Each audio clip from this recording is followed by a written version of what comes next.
Hi, ito po ang aming UV printer dito sa Transfer It 999. Bali, 5 days namin siya nagamit and nakapag-run po kami dito ng 900 pieces.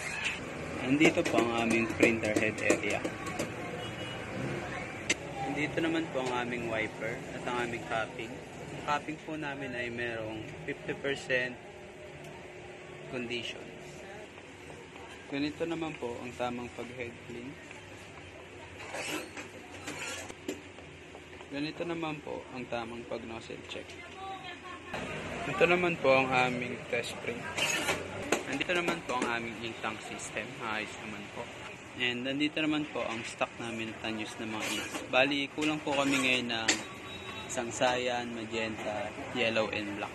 Nandito naman po ang aming ABR at ang aming UPS. Working naman po sila pareho. Nandito naman po ang aming waste tank.